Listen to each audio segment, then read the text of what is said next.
Donc bonjour à tous et bienvenue dans cette nouvelle vidéo de formation dans trading, aujourd'hui justement dédiée à ce que généralement on peut appeler un split, à savoir le renforcement d'une position. Alors il ne va pas s'agir aujourd'hui de parler de pyramide, c'est-à-dire de pyramidalisation des opérations, mais au contraire de voir dans quelle mesure ce que l'on appelle d'un point de vue technique le bruit, c'est-à-dire le fait que le marché puisse varier de 5, 10, 15, 20, peut-être 30, 40 points selon la volatilité, sans remettre en cause sa tendance de fond, ce que l'on peut appeler le bruit. Alors c'est vrai qu'au-delà de 20 points, bon, on n'appelle plus forcément ça du bruit, mais disons que le marché, surtout en ce moment, au moment où je parle, en tout cas fin 2015, parce que c'est toujours important de mettre la vidéo dans le contexte, si elle est vue bien plus tard, nous sommes le 13 novembre, mais effectivement, on a quand même, je dirais, une très très forte volatilité en ce moment qui peut entraîner certains indices, évidemment. Je pense notamment à l'indice allemand en disant cela pour faire un peu le parallèle avec les séances quotidiennes de live trading.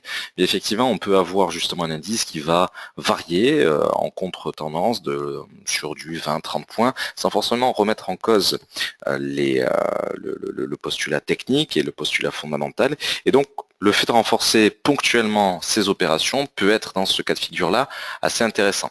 Alors on verra justement un petit peu les bémols, parce que c'est pas si simple, effectivement sur le papier c'est sympathique, mais il y a beaucoup de mon point de vue, en tout cas de règles de bon sens, c'est-à-dire que je ne renforce par exemple jamais une opération plus d'une fois, c'est-à-dire que je ne me retrouve jamais avec 3, 4, 5, 6, 7, 8 niveaux, c'est clairement pas l'idée, puisque ça porte un nom, ça s'appelle une moyenne à la hausse, une moyenne à la baisse, qu'importe. Mais c'est particulièrement périlleux. Le cas Kerviel nous l'a montré, et puis même c'est juste du bon sens.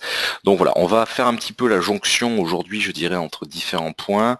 N'oubliez pas, et ça va être l'un des postulats de cette séance, l'un des postulats de cette présentation, je pars du principe que nous ne sommes pas censés être en dessous de 500% de niveau de marge, et idéalement pas en dessous non plus de 1000% de niveau de marge. Voilà, c'est un postulat, un prérequis que je rappelle pour impliquer le fait effectivement, enfin pour faire une jonction je dirais avec les autres vidéos de formation et notamment celle de Money Management, puisqu'ici ça va prendre tout son sens cette valeur-là, ces notions-là, dans la mesure où le fait de renforcer son opération ou ses opérations, bah, effectivement ça va par définition demander d'appuyer sur la marge à immobiliser, et donc de faire réduire le niveau de marge. Je rappelle simplement que plus le niveau de marge est faible, plus notre compte est exposé au risque, et globalement, à partir de 100% et en dessous surtout de 100%, on commence à rentrer dans ce que j'appelle la zone noire, c'est-à-dire potentiellement celle de l'appel de marge. Dans quel cas, il n'y a que deux options, soit les opérations, c'est-à-dire que votre compte est beaucoup trop exposé par rapport au montant alloué, donc soit les opérations sont automatiquement clôturées pour que le compte idéalement ne se retrouve pas dans le rouge, soit il faut rapidement faire un crédit, donc c'est jamais souhaitable évidemment. Et je prends toujours au parallèle d'une voiture lancée à toute allure vers un ravin. Il vaut mieux toujours, pareil, s'arrêter, je le prends souvent en exemple dans les vidéos de formation, mais il vaut mieux s'arrêter évidemment 30 mètres avant le ravin que quelques décimètres avant le ravin. C'est exactement la même notion avec l'appel de marge. J'ai tendance à dire que en dessous de 1000%, on commence à rentrer dans une zone un peu orange, en dessous de 500%, on est clairement en zone rouge, et en dessous de 100%, on est clairement en zone noire. C'est important vraiment de rappeler ce prérequis, puisqu'ici il va s'agir, comme le nom l'indique, de renforcer ces opérations, donc d'appuyer littéralement sur les volumes. Et donc on arrive sur Xstation. Alors j'ai souhaité avoir justement une représentation totalement épurée, je dirais, en l'occurrence de l'indice allemand, donc du DAX 30. Donc on est vraiment sur une représentation assez visuelle, assez linéaire. On est sur le DAX littéralement en M5 avec pour unité de temps justement, je n'ai pas souhaité avoir quelque chose de trop important, pour une raison bête et méchante. Alors d'une part parce que je ne suis pas sur le compte du live trading, mais surtout parce que je suis sur un propos qui est quand même très fortement marié, de mon point de vue en tout cas, au scalping. Alors c'est vrai qu'on peut alourdir son opération sur 300 points d'écart, pourquoi pas au niveau du DAX, en se basant sur une grande unité de temps comme peut l'être le D1. Donc chaque chandelier alors représentant une séance, une journée d'évolution. Mais je vois pas trop l'intérêt. Je vois pas trop l'intérêt dans la mesure où on n'est clairement plus dans une approche de bruit. Si on commence à appuyer avec cette même optique-là Mais ça n'est que mon avis, hein. Je ne dis pas que c'est un absolu ou quoi que ce soit, mais si on commence à appuyer avec des 200-300 points d'écart parce que le propos est réalisé sur une très grande unité de temps, c'est périlleux. C'est périlleux parce que on ne travaille plus du tout sur les mêmes notions, c'est-à-dire qu'on ne va pas du tout être, on va pas du tout être sur je dirais sur une notion de bruit. On va clairement être sur un propos qui peut être au contraire celui de la contre-tendance. Et donc là, on va partir du principe que nous avons raison, mais que le marché a tort. Donc c'est extrêmement dangereux. C'est pour ça que d'entrée de jeu, et c'est d'ailleurs l'une des rares vidéos de formation pour laquelle nous sommes réellement sur une toute petite unité de temps, sur du M5. Alors je ne vais pratiquement jamais en M1, quand bien même pour scalper, ça n'est pas dans mes habitudes, mais le M5, oui, quasi systématiquement, en séance quotidienne pour réaliser justement ces opérations à très très court terme au niveau de l'indice allemand. Toujours est-il que le propos ici ne s'attarde pas, ne s'attache pas, je dirais, spécialement à la stratégie. C'est-à-dire que quelle que soit la stratégie sous-jacente, quels que soient les indicateurs utilisés, quel que soit le biais opté, price action, chartisme, analyse fondamentale, analyse technique, peut-être un peu de tout ça, une sorte de cocktail, eh bien ça n'a pas franchement d'importance parce que il va s'agir littéralement de voir dans quelle mesure, et c'est plutôt là où j'aurais quand même tendance, évidemment par préférence à privilégier toujours, de mon point de vue un peu, malgré tout le price action, mais il va s'agir de voir dans quelle mesure le prix peut rebondir, faire ce qu'on appelle un pullback d'un point de vue technique, sur quelques points. Selon la volatilité, est-ce qu'il va s'agir de 10 points? Est-ce qu'il va s'agir de 30 points? On verra quel outil peut être utilisé. J'avais déjà fait un petit peu cette mention-là dans la double vidéo qui s'appelle, sur l'espace client, qui s'appelle Scalping et Money Management, en deux parties. C'est pour ça que je parle de double vidéo. Eh bien, j'avais fait un renvoi à l'ATR. Donc l'ATR qui est un oscillateur qui permet justement de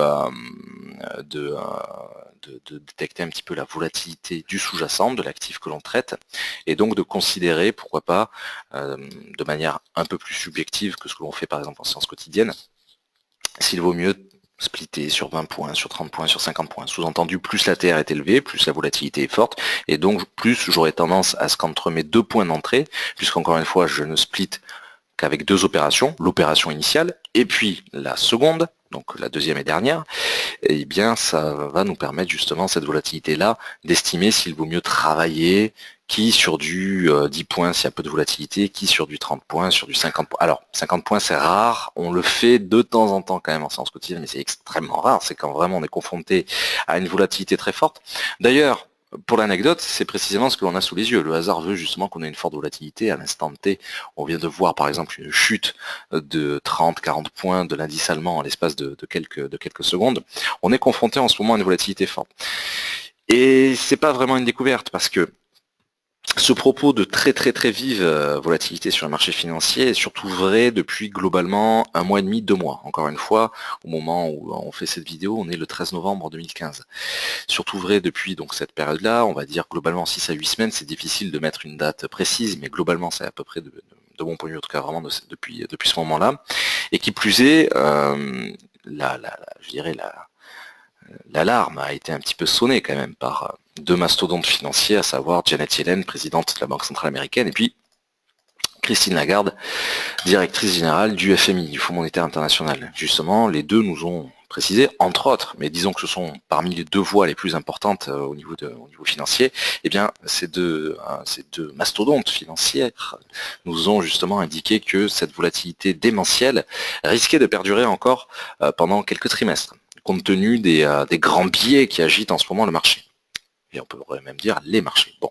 Donc effectivement, l'un des derniers changements au niveau du live trading, c'est de splitter sur des valeurs un peu plus importantes que d'habitude. Il y a encore 2 ans, en séance quotidienne, il arrivait qu'on split, je dirais, la plupart du temps sur seulement 10-15 points, ce qui aujourd'hui est excessivement rare. Alors pour autant, il ne faut pas non plus tomber dans l'excès, c'est-à-dire que splitter encore une fois, moi je considère que déjà 50 points c'est beaucoup et ça doit être rare et c'est vraiment quand confronté à des séances un peu exceptionnelles. Typiquement la dernière fois où ça a été fait, c'est parce qu'on avait littéralement Janet Yellen, il y a quelques jours seulement, qui parlait au moment de la séance, qui était non pas en conférence de presse, mais en discours devant une partie du Congrès américain. Donc effectivement, il y a quelques exceptions comme celle-ci.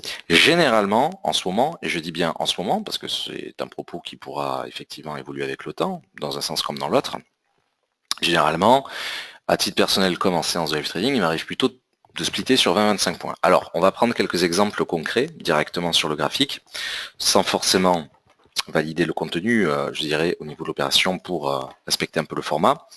Déjà, moi j'ai tendance à associer quand même autant que possible un split, pas juste sur une valeur arbitraire et subjective, puisque moi j'ai tendance à apprécier subjectivement je dirais cet aspect d'analyse technique, c'est-à-dire la volatilité, soit au travers de l'élan adopté par les chandeliers, l'écart, la volatilité, donc de manière vraiment purement subjective, ce qui ne me paraît pas excessif, dans la mesure où l'ATR, certes, va nous donner peut-être une appréciation plus subjective, mais au final, ça ne va pas radicalement changer la valeur de split, la valeur d'alourdissement. Bon. Mais surtout, idéalement, ce que j'aime bien, c'est pas systématique, mais idéalement, c'est toujours mieux, c'est d'essayer de le faire correspondre avec un peu de price action, c'est-à-dire avec des valeurs de support de résistance. Alors là, je vais quitter par contre pour cela le M5 et me placer typiquement en M30. Alors je ne fais pas le propos en H4 ou sur de très grandes unités de temps. Je vais simplement un tout petit peu dézoomer et considérer un petit peu les valeurs qui sont les nôtres sur l'indice allemand depuis globalement le 23 octobre à midi, parce qu'effectivement on a cet énorme bloc. Alors c'est vrai que là à l'instant T c'est pas excessivement visuel, on pourrait passer en H1, mais ça ne nous apporterait pas forcément un degré de finesse supérieur. Bon, je vais considérer simplement quelques niveaux proches, relativement proches, en guise de support, de résistance, et puis on va voir justement dans quelle mesure on va les faire correspondre avec le M5. Alors je ne m'embête pas trop dans la finesse du tracé, parce qu'ici il ne s'agit pas d'avoir les meilleures valeurs sous les yeux, on n'est pas en séance à proprement parler, il s'agit surtout de montrer quelques exemples. J'ai tracé globalement deux supports de résistance, je reviens en M5, j'enlève, hop, d'ailleurs, ajustement vertical, voilà. Alors, typiquement, tout au long de la séance matinale de ce 13 novembre, on pourrait affiner ce qui a été tracé en M5 avec quelques valeurs, ce qui a été tracé pardon, en M30, non pas en M5, mais justement avec quelques indications en M5. Je vais, comme d'habitude, dans cette formation, prendre idéalement un mauvais exemple, un bon exemple et un exemple un peu intermédiaire, histoire de dire que ça n'est pas tout beau tout rose, évidemment, que l'analyse technique simple n'existe pas, et dire l'inverse, ce serait mensonger ou alors volontairement malveillant, ce qui revient en soi à peu près la même chose. Voilà. Bon, globalement, c'est vrai que tout au long de ce début de matinée, on a évolué globalement entre 10 800 et, à l'instant T, puisqu'on est sur les points bas de la séance, sur du 10 685 à l'instant T. Beaucoup de volatilité, un fort élan baissier. Bon, je ne vais pas revenir sur les causes de l'élan baissier, parce qu'effectivement, ça a été justement tout le sujet du Good Morning Market et de l'analyse matinale. Qu'importe les raisons, puisque la vidéo, si elle est vue dans 2 ans, ça n'aura pas un grand intérêt.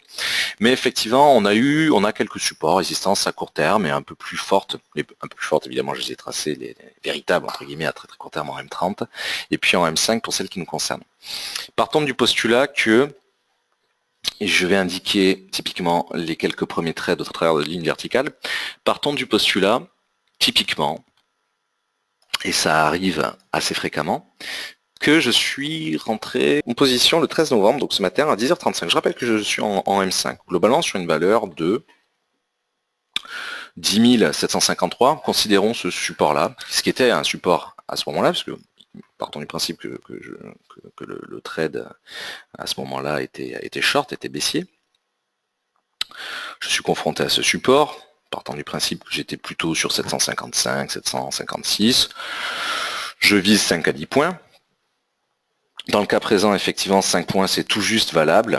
Pour l'exemple, disons que j'en visais 10, et bien, derrière, je me prends une petite contre-tendance, une petite bouffée d'oxygène. La volatilité à ce moment-là n'est pas énorme, c'est-à-dire qu'on est confronté à des chandeliers globalement d'une vingtaine de points pour celui de 10h30 à 10h35, et puis globalement de 10h35 à 10h40, si je prends un peu les bornes extrêmes, hautes et basses, on est plutôt sur un propos de 30 points. J'ai quand même une volatilité assez intéressante. c'est vrai à l'instant T, on le voit au travers du DAX qui s'effondre, mais c'était déjà assez palpable ce matin. D'ailleurs, ces horaires, le hasard veut que ce soit justement l'horaire précise du début du Good Morning Market, donc on avait globalement ces valeurs-là sous les yeux au travers de la recommandation baissière qui était validée. Mais effectivement, par la suite, malgré tout, une fois le Good Morning Market fini, donc sur le coup des 10h50-55, on est tout de même allé tester un petit peu les 10 815. Donc là, je ferai un peu le parallèle quand même avec la vidéo de formation sur le confluent. Aujourd'hui, notre confluent il était à 10 865, donc on savait que jusqu'à 60-65, cette tranche-là, il pouvait y avoir au travers de la volatilité une reprise, ce que j'appelle des bouffées d'oxygène, c'est-à-dire vraiment littéralement une micro-contre-tendance, ce qu'on peut appeler d'un point de vue technique du bruit. Alors le bruit c'est toujours compliqué à définir parce que est-ce que le bruit se définit seulement sur 5 points, sur 10 points, sur 20 points, sur 30 points? Moi j'ai tendance à penser qu'il n'y a pas de norme. Ce qui était vrai en 2012 ne l'est pas forcément aujourd'hui, puisque je prenais justement les exemples des premiers live trading il y a 2 ans et demi, donc vers mai-juin 2013. Effectivement, comme je disais tout à l'heure, on était plutôt sur des splits de l'ordre de 10-15 points d'écart. Là tout de même, considérant 30 points de variation, à peu près, sur les chandeliers, 20 à 30 points de variation, j'aurais eu tendance très certainement à splitter dans le plus petit des cas, dans le plus faible des cas, certainement sur 25 points d'écart. Si j'étais rentré sur 55, 10 755 initialement, je me serais alors très certainement retrouvé sur 780. Et c'est justement pour ça que tout à l'heure je faisais le parallèle un peu avec le money management, dans la mesure où j'aurais eu à volume égal, puisque moi je ne split qu'à volume égal, c'est-à-dire qu'avec un compte actuellement globalement crédité initialement de 20 000 euros par rapport au live trading qui évolue globalement en ce moment autour de 33-34 000 euros, donc à 13-14 000 euros de gains, mais effectivement, je n'appuie qu'à 0,25 l'Audax par trade. Donc au grand maximum, sur un split, je me retrouve avec 2 fois la même somme à 0,50. Alors attention, c'est mon approche du money management. Il est bien évident qu'un profil plus conservateur va appuyer avec des volumes bien moindres, peut-être à raison de 0,10 lots à capital égal. Donc, c'est un renvoi net, je dirais, sur la vidéo de money management, c'est-à-dire qu'on est tous confrontés aux mêmes questions, on n'est pas confrontés par contre aux mêmes réponses, c'est-à-dire que d'un trader à l'autre, on ne va pas avoir la même approche, certains étant plus conservateurs que d'autres, typiquement. Bon, appuyer sur ces volumes-là à 0,25 x 2, c'est déjà assez agressif, clairement. Ça, j'ai toujours revendiqué. Mais toujours est-il qu'à 10 780, on aurait donc splitté, il aurait été globalement 11h du matin. Le point haut se retrouve tout de même littéralement 25-26 points au-dessus. 816, 1816. Bon. On n'a jamais la garantie à l'instant T que c'est le point haut. Donc là aussi, renvoi net au money management, parce que par définition, là on aurait été en moins-value latente. Moins-value latente évidente, puisque tant pour la première opération que pour la deuxième opération, nous aurions été au-dessus du point d'entrée en sachant qu'on était short. Bon. Quand j'accepte le stop loss ou quand j'accepte la couverture de risque, ce qu'on appelle le hedging, c'est par rapport à la manière dont a été défini mon money management. Par exemple, je ne hedge en ce moment jamais avant 3 voire 4% d'exposition au risque. Je sais qu'à 816, même avec ces volumes-là, par rapport à mon capital, je ne les aurais pas atteints. Donc là, il aurait s'agi d'être un peu plus patient, quelques instants, pas beaucoup, et on va commencer à rentrer dans plusieurs manières de clôturer les opérations. Soit on est impatient et on va s'attarder simplement au point médian. Il est bien évident que si j'étais rentré dans un premier temps à 755, dans un deuxième temps à 780, donc 25 points d'écart, j'aurais eu un point médian à globalement 767,5, 12,5 points d'écart, puisque le point médian par définition est on va dire le milieu de mon écart de 25 points, donc à 12,5. Bon. Point médian à volume égal, ça veut dire que mon split, alors, n'est plus en moins-value latente, ni même en plus-value latente, il est neutre, littéralement. Donc là, on peut commencer à envisager, peut-être pour les profils les plus conservateurs, si on n'était pas à l'aise avec la notion de moins-value latente initialement, on pourrait envisager effectivement de clôturer.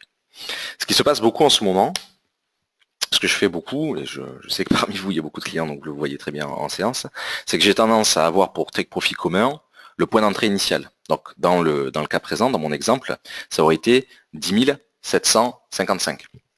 Autrement dit, l'opération initiale n'aurait rien généré en gain ou en perte, enfin globalement zéro, voilà.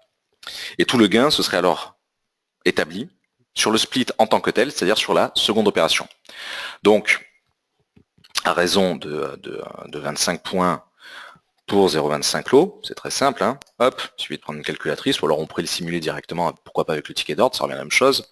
On sait qu'un lot DAX, c'est 25 € le point, on sait qu'ici on est sur 4 fois moins, soit sur 0,25 lot, puisque le trade se résume uniquement au potentiel de gain du split, donc de la deuxième opération. 6,25 €, c'est ce que je gagne par point, fois 25, voilà. Donc on savait que théoriquement, le potentiel de gain était de 156 €. Toujours est-il que ça n'est pas forcément hyper avantageux, parce que malgré tout, il y a quand même la notion de risk-reward, c'est-à-dire que pour avoir généré ces 156 € de gain, toujours dans cet exemple-là, et c'est pour ça que je trouve ça important de prendre pas juste un exemple sympathique qui marche sur le papier, etc., mais de quand même soulever tous les bémols. On a vu tout à l'heure que avant d'atteindre, donc de retourner sur les 10 755, on a vu qu'on est quand même allé sur 10 816. Il y a une manière simple de le calculer. Le fait d'avoir un point médian à 10 777, quelque chose de tout simple à faire, 10 816 moins 10 777,5, donc 12,5 points au-dessus de mon point d'entrée, j'ai un écart de 38,5 points, ok. Le fait d'avoir un 0,25 lot à 10 755 et un autre à 10 780, ça revient exactement à la même chose que d'avoir 0,50 lot ouvert à 10 777. Donc je peux résumer la chose en disant qu'en fait c'est comme si j'avais une opération à 10 777. Je suis monté 38,5 points au-dessus. On sait qu'à raison de 0,25 lot, j'étais à x6,25, sauf que là je vais calculer par 2. J'avais ce potentiel de moins-value latente sur 10 816, littéralement. Donc 481 € de moins-value latente pour en avoir généré 156. Simple à calculer. Divisé par 156. 3,08, donc on sait que globalement le risk-reward était à peu près de 0,33. C'est-à-dire que si on fait 1 divisé par 3,08, voilà, j'ai dit 0,33, c'était 0,32, bon. Donc c'est un risk-reward très faible.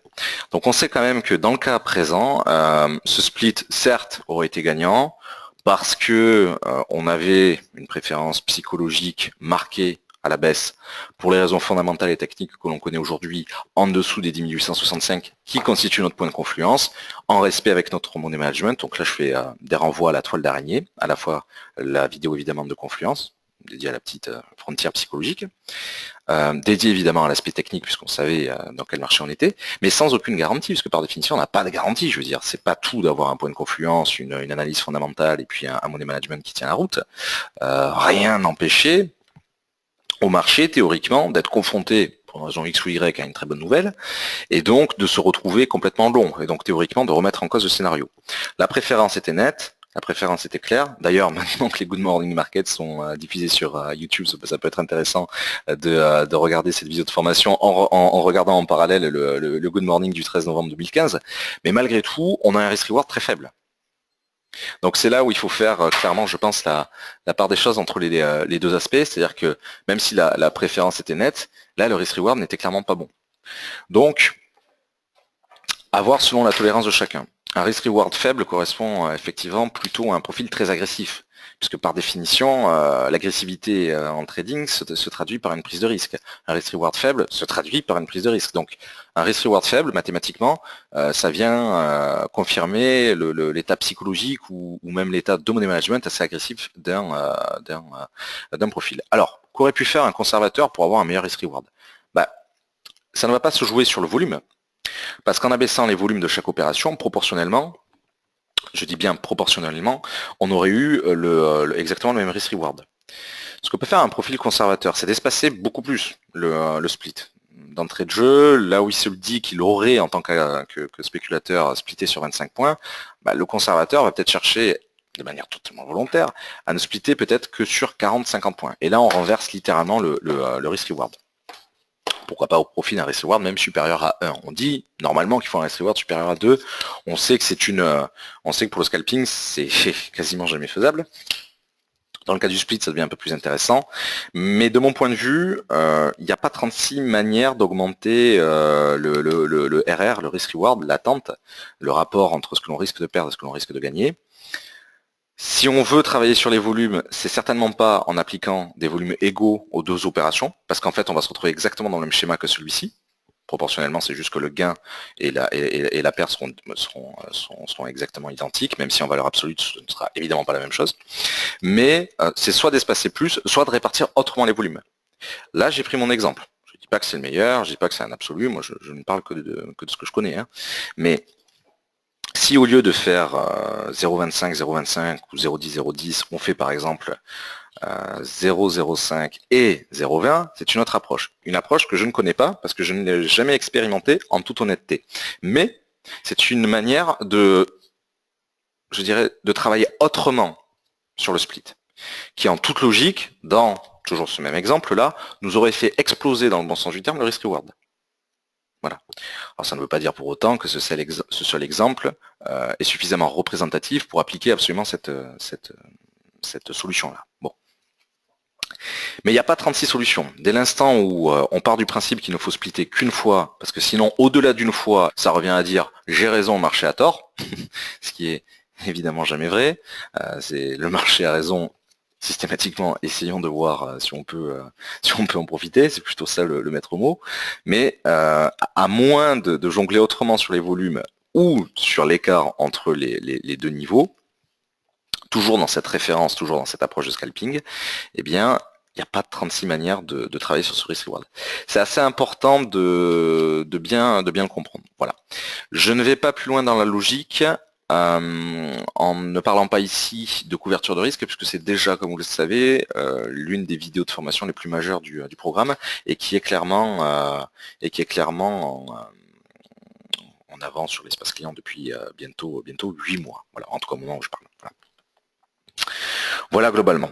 Alors on le voit, c'est très certainement d'ailleurs cet exemple-là, c'est très certainement quelque chose qui aurait pu se passer si par exemple je tradais en Good Morning Market, ce qui n'est pas le cas parce que je ne le fais qu'en live trading. Mais vu que ça correspond parfaitement aux heures de Good Morning Market, on aurait très certainement été confronté à ce cas-là. Alors après, il y a un proverbe que j'aime bien et qui en dit assez long, une opération à long terme, bien souvent c'est une opération à court terme qui a mal tourné. Normalement, on avait quand même dans l'optique, initialement quand on est rentré, de venir chercher nos 10 points en quelques secondes, quelques minutes, et hop, de sortir du marché.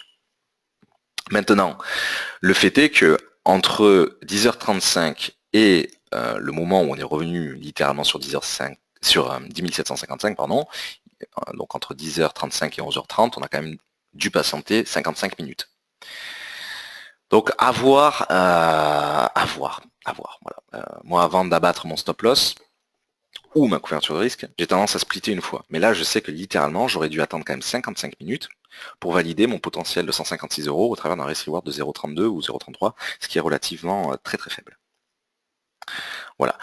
Là, évidemment, je prends un exemple bof, un exemple moyen, parce que j'ai horreur de montrer que des exemples positifs et qui marchent en vidéo de formation. Ça reviendrait à clairement avoir un propos d'escroc.